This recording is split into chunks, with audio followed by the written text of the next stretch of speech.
Tapi jangan melogikakan perintah Allah.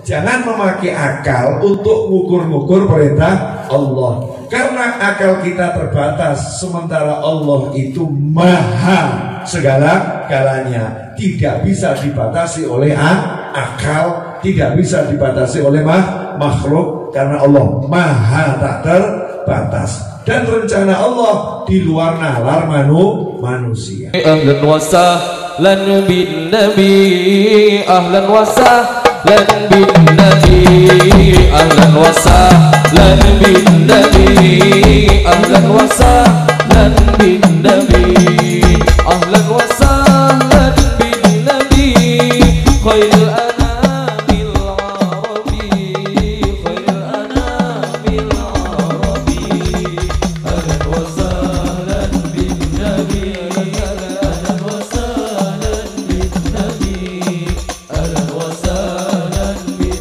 nabi, ahlan wa sahlan bin nabi, ahlan wa Allahumma salli ala Sayyidina Muhammadin salatan taftahu biha lana futuhal arifin wa tufaqihuna biha fid din wa ala alihi wa sahbihi. Assalamu alaikum warahmatullahi wabarakatuh.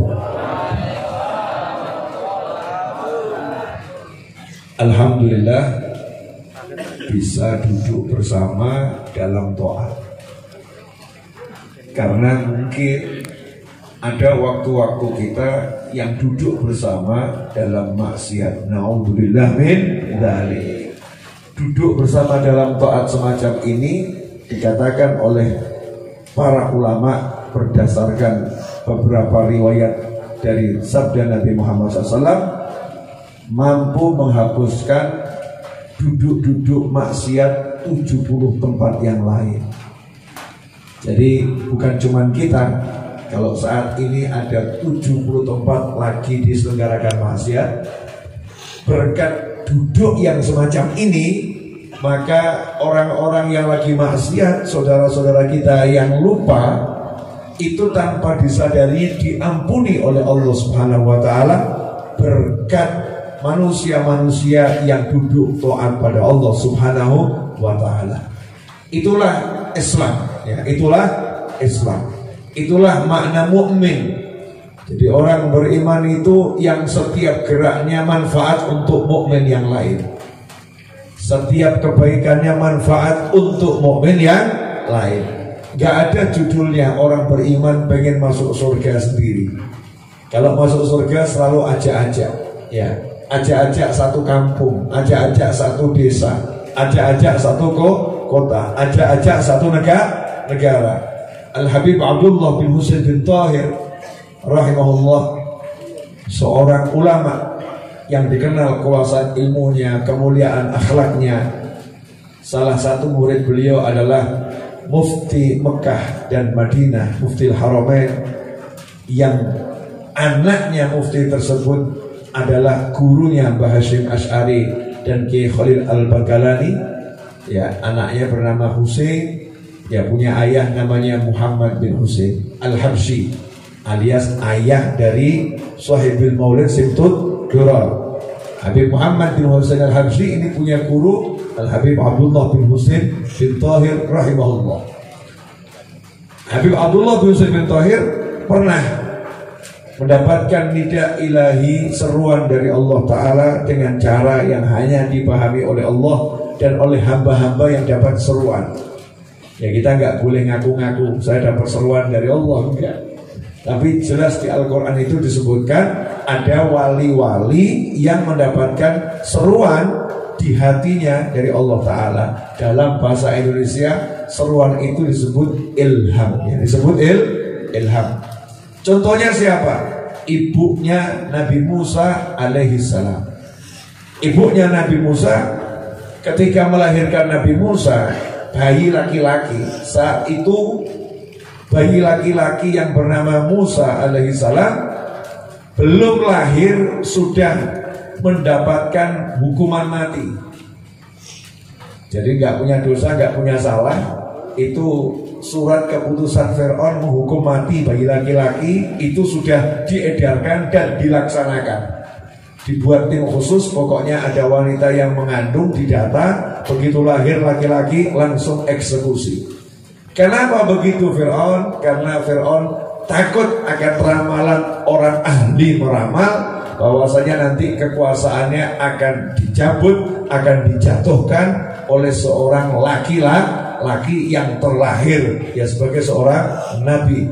Makanya Fir'aun menggunakan semua kekuatannya untuk mencegah itu terjadi, sementara Allah Maha menentukan apa yang akan terjadi. Maka Allah Subhanahu wa taala menyelamatkan Nabi Musa. Jadi yang dilamatin siapa? Allah. Dengan caranya siapa? Bayi dan wanita melawan Firaun dan kerajaannya yang luar biasa. Tentu dua kekuatan yang tak berimbang. Yang mana Firaun punya tim khusus, ibunya Nabi Musa nggak punya tim. Yang nggak punya tim, tapi punya Allah Subhanahu wa taala. Ibunya Nabi Musa seorang hamba Allah, keturunan Nabi. Beliau adalah wali wanita di zaman itu. Di hatinya diberi oleh Allah Ta'ala perintah, hanyutkan bayimu ke laut, ya, Sungai Nil, hanyutkan ke Sungai Nil. Kemudian nanti ya kami akan menggembalikannya kepadamu, ya kamu juga akan menyusuinya.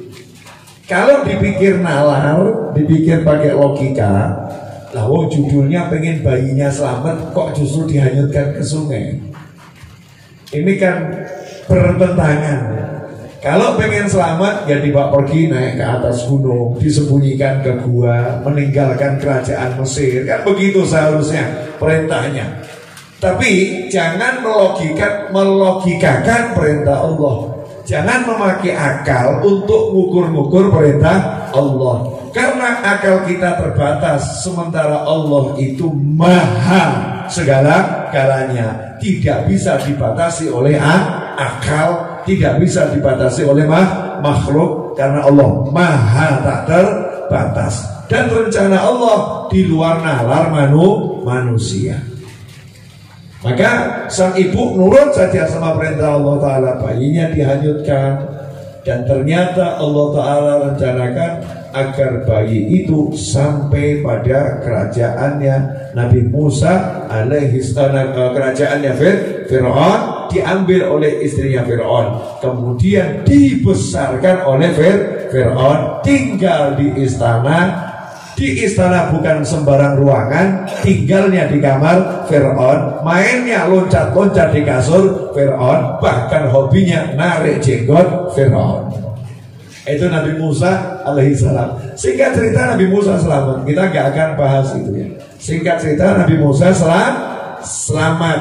Nah, ikhwani rahimakumullah, Al-Habib Abdullah bin Muslim bin Thahir itu dapat ilham seperti ibunya Nabi Musa juga dapat ilham. Banyak wali-wali Allah yang di hatinya dapat juga ilham. Nah, ilhamnya apa? Mintalah satu permintaan apapun, maka sama Allah dikasih. Minta apapun sama Allah dikasih, diiyakan. Karena hamba Allah yang satu ini soleh, ya ibadahnya luar biasa. Salah satu wiridnya, mudah-mudahan jenengan bisa niru. Ya saya pengen niru tapi saya sadar diri. Ya sadar diri, ya doa mudah-mudahan bisa. Tapi keterbatasan saya akui. Ya, beliau itu salah satu wiridnya tiap hari mengucapkan La ilaha illallah Muhammadur Rasulullah Sallallahu alaihi wa alihi wasallam sebanyak 120.000 kali. Monggo ditiru. Ya, jadi ya layak kalau kemudian dapat seperti itu ya. Wiridnya semacam itu. Maka apa yang beliau minta? Lo mukmin. Mukmin itu gak mikirkan dirinya. Coba kalau kita minta satu yang luar biasa. Ternyata Al-Habib Abdullah bin Muslim bin Thahir minta sama Allah, ya Allah, siapapun muslim yang hidup sezaman denganku, ampuni semua dosanya dan masukkan ke dalam surga. Betul yang hidup bersama beliau. Modelnya seperti apapun muslim hidup sezaman denganku, ampuni dosanya, masukkan ke dalam surga. Itu loh mukmin. Makanya kalau kita jadi mukmin kok masih milih-milih yang diampuni, ini bukan mukmin beneran ini. Misal kita tinggal di satu kampung, Allahumma ya Allah ampuni seluruh warga kampung kecuali dia. Ini belum mukmin. Itu doa modus iri dengki. Ya, doa modus dan dendam kesumat. Gak ada mukmin semacam itu. Yang ada justru ya Allah ampuni semuanya, terutama dia ya Rabb, ampuni dia, rahmati dia, dan seterusnya. Seperti seorang Habib di Hadramut sana di masa lampau. Ketika ceramah, Habibnya ini dicaci maki oleh seseorang. Habibnya diem, gak balas, diem. Kemudian pulang, sampai di rumah Habibnya nangis. Akhirnya ditegur sama istrinya, kenapa kamu kok nangis sesenggukan sampai semacam ini? Maka dijawab oleh Habibnya, tadi saya di pengajian dicaci maki orang. Istrinya jawab, kamu itu dicaci maki orang kok nangis, harusnya kamu maafkan, ya jangan disimpan dalam hati. Ternyata istrinya salah paham apa yang dialami sang suami. Maka suaminya jawab, saya bukan nangis karena saya dicaci maki, bukan. Lah kenapa nangis? Saya itu gelo. Kenapa baru saya itu memaafkannya kok pas di rumah? Ketika dicaci maki kok makomnya saya makom sabar. Sabar nggak balas, sabar nggak berkeluh kesah. Tapi di hati saya tidak bisa langsung memaafkan. Kok baru dalam perjalanan pulang baru saya maafkan. Betapa jelek hati saya. Masya Allah. Ini loh wali. Ya ini loh orang soleh. Siapa yang ngajarin? Yang ngajarin adalah Nabi Muhammad Sallallahu Alaihi Wasallam. Warisan dari Rasulullah Sallallahu Alaihi Wasallam. Al ulama warathatul anbiya. Para ulama itu mewarisi Nabi. Nah, Nabi punya apa? Apakah yang diwariskan sama Nabi uang, ya, kertas, dirham, dinar, perak, ya? Apa yang diwariskan sama Nabi itu istana? Enggak.